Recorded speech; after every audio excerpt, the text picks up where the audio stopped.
Welcome to GTC's Teaching Tidbits. Each episode, we explore a teaching technique, tip, practice, or idea from faculty for faculty. Our current set of episodes focuses on teaching hybrid blended courses. Today, we have joining us from the Radiological Technology Department in the School of Health Sciences, Amy Daigle. Welcome, Amy. I'm so glad to have you on the series today. Thank you. Thank you for having me. Would you tell us just a little bit about your background in teaching and the format or formats in which you've taught? Sure. This is actually starting my 19th year here at Greenville Tech, but my first 11 years or so were as a clinical instructor at Greenville Memorial Hospital. So all of my instruction was actually face-to-face in the clinic site, hands-on kind of teaching. And then about 7 years ago, I transitioned into the classroom full-time, and my courses have always been taught face-to-face with a lab component. So I've been doing that for about the last 7 or 8 years. Okay, and so just recently, back in March is when we all had to make that shift to online hybrid learning. And that is one of the reasons we have you here with us today. Is in a recent conversation, I was hearing about how you in the RAD department have had to adapt and rethink how to do certain things that you're not able to do currently face-to-face. And I heard a lot about how you used Blackboard Collaborate creatively. And so Amy is here today to share with us some insight into how she adapted and used Blackboard Collaborate creatively to give the students instructions that they normally would have received face-to-face, but still needed to hear and see. So Amy, I'm going to turn it over to you to share your teaching tidbit. Okay. So one of the things that we've always done for our students that are just starting our program is to do an orientation session where we actually bring them into the school, usually in July, and that gives all of the students a chance to meet us and us to meet them, for them to get to meet their other classmates. And it's just a time for us to go through all of our policies, which are very many, and we try to have icebreakers and just a fun time to get to meet everyone. And part of what I do for orientation is a walkthrough of my Blackboard course. And so again, that's always been face-to-face, and so this year we had to do orientation a little different, and we had to meet virtually for that. So part of what I did was I thought, well, I actually wasn't able to meet online. I was out of town and my internet connection was terrible. So I had told Yolanda that I would do a Blackboard Collaborate and do the same thing that I would have done face-to-face, but just do it in a recording, and that way they could access it later for future reference.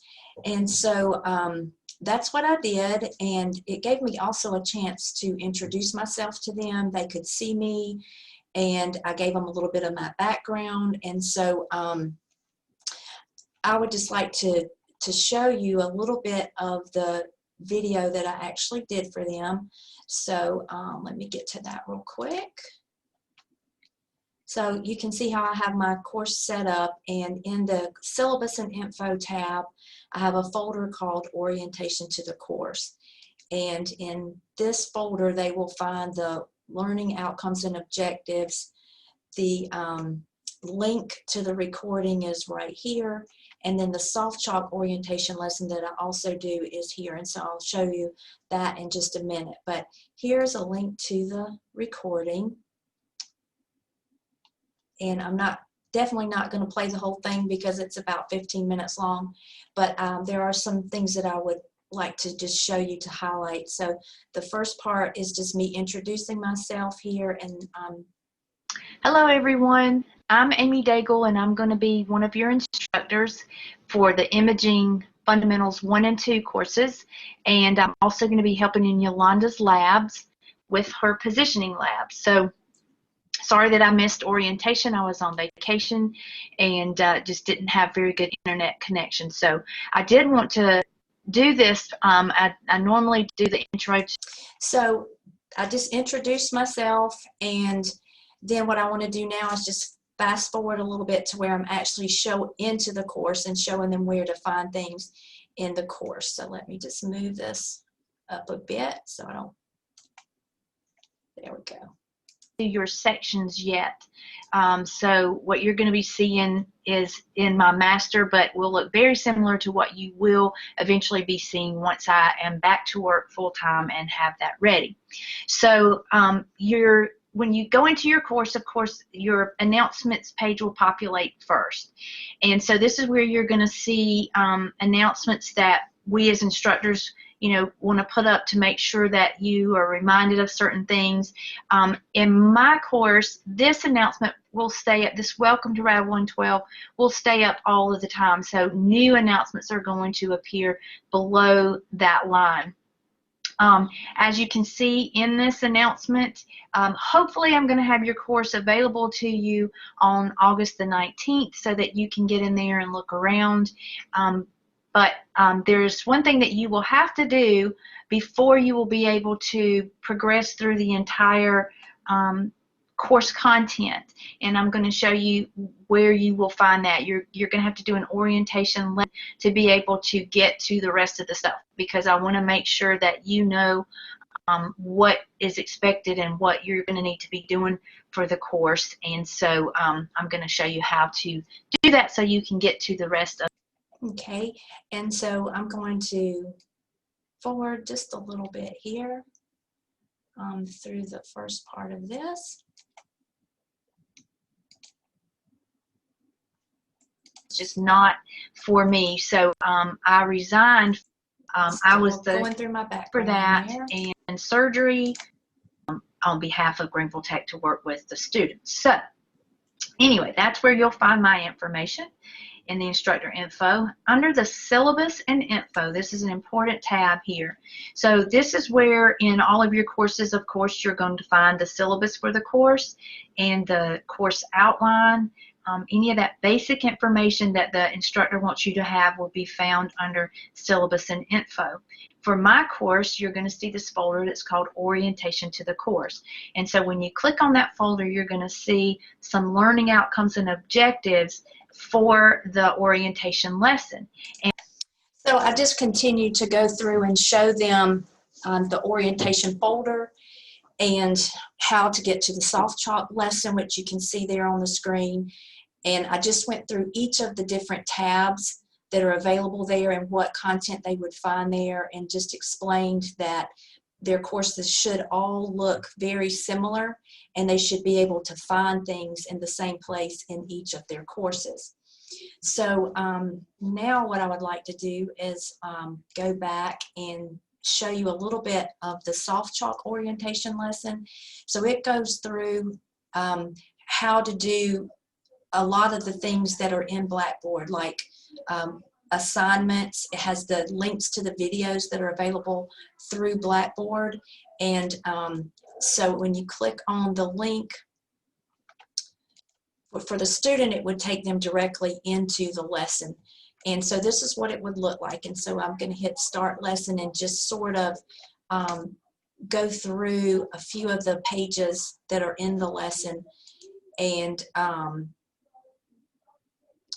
these pop-up boxes are questions. Some of them are just information, and these are embedded throughout the lesson. I'll get to one of the, so this is just a basic sending an email, and I realize that most of the students have already used Blackboard and know how to do all this, but for those students whose instructors maybe didn't use Blackboard a lot, or they're just not comfortable with doing certain things, then these videos are available to them in this orientation lesson. And so one of the things about the soft chalk lesson is I want them to complete it before they can look at the rest of the course content. So it is under an adaptive release rule. So until they finish that orientation lesson, they do not have access to the rest of the course. And that's just so that I can make sure that they're all doing that lesson. And I also count it as an assignment grade, like a homework assignment grade, because I found that if it's not included and there's not a consequence, then they won't do it. And it was a lot of struggle for a lot of the students who weren't completing the orientation lesson, and it seemed to just get them behind from the beginning of the semester. So I did change that a couple of years ago and made that a requirement to be able to see the rest of the course content. So that's it. Are there any other questions that you can think of that would be helpful? I don't think so. Thank you so much, Amy. This is great. I love that you showed all of these different elements, just really showing how, I know a lot of people see Blackboard Collaborate as a means to have meetings and to interact with the students in office hour, but this again just demonstrates not only can it be used for, you know, lecture-based information, but also in the idea of recording instructions for the students, letting them even see the screens and what things will look like before they have access to Blackboard. That seems incredibly helpful, and hopefully gives faculty other ideas about how to use Collaborate creatively. Also, I think you sharing these things, the Blackboard Collaborate, the soft chalk, just again reminds us that there are already tools available at GTC that don't require any additional programs or gadgets in order to accomplish some of these different ways that we're having to adapt to the lack of face-to-face time with the students. And especially with the semester coming so quickly, it can be hard to learn or try to find new tools and gadgets, and these are already there, already available. Yes, it was so easy to do. I mean, it literally just took minutes.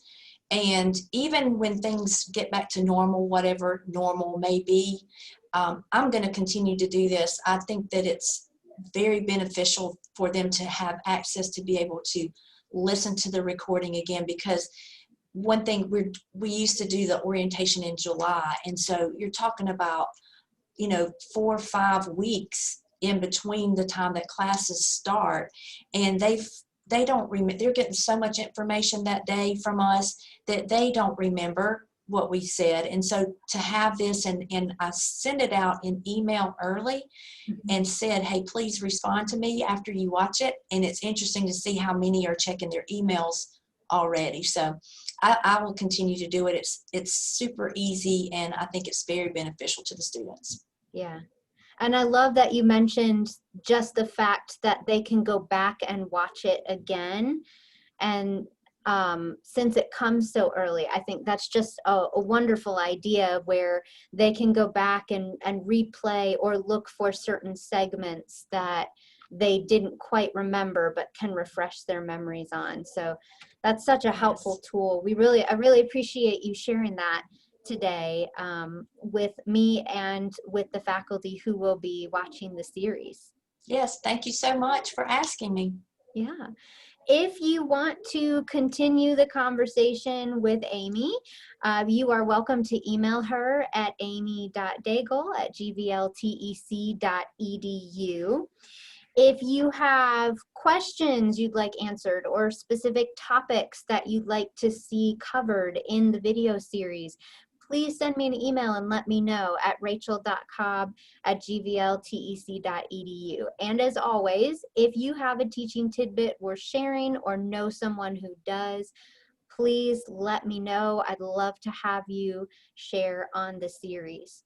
Well, that is this week's GTC Teaching Tidbit, and we will see you next time.